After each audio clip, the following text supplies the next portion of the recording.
ደስታ የደስታ ሚስት እንግዲህ ካለችበት መታለች። የደስታ ወዳጅ ደግሞ ከዚህ በኋላ ሩቲ የምትባል ሴት የለችም። የራስ ህይወት ኖር፣ የራስ ነገር ይሁንክ። ሰው የሰው አፍቃሪ ለምንድን ነው የምትመኘው? አዎ እውነቱን ነው እንዴ! ትክክለኛ ነገር ነው የተናገረው። ይሄ ወዳጅክም ይሁን ወንድምክም ይሁን ምንክም ይሁን እኔ ደግፋለሁ። ለምን መሰለክ? በቃ አትሆንም። ማታፈቅራት ሴት ለምን ትከተላለህ? የራስ የሆነ ህይወት ይኖርካል።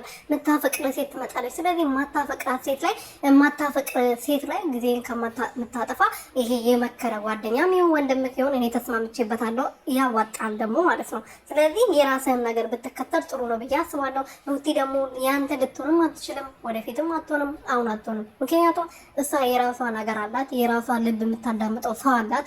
አብርሽ ከውስጥ አልወጣም፣ ከባሏ ጋር ትመለሳለች፣ ልጃቸውን አብራ ያሳድጋሉ። ሁለተኛ ልጃቸውን መታ ትወልዳለች ሩትዬ።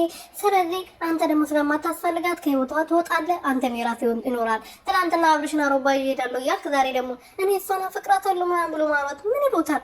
ሰላም ቤተሰቦቼ እንዴት ናችሁልኝ? እኔ በጣም ደህና ነኝ፣ እግዚአብሔር ይመስገን። በያላችሁበት ሰላማችሁ ብዘት ትረፍረፍ ይበልልኝ። በዚህ ቻናል በዚህ ቤት አዲስ የሆናችሁ ሰብስክራይብ እያደረጋችሁ እንድትቀላቀሉ በትህትና እየጠየቅኩኝ እንግዲህ ደስታ ዛሬ ከዩቤል ከሸበላው ከጠንበለሉ ወንድማችን ጋር መጥቷል።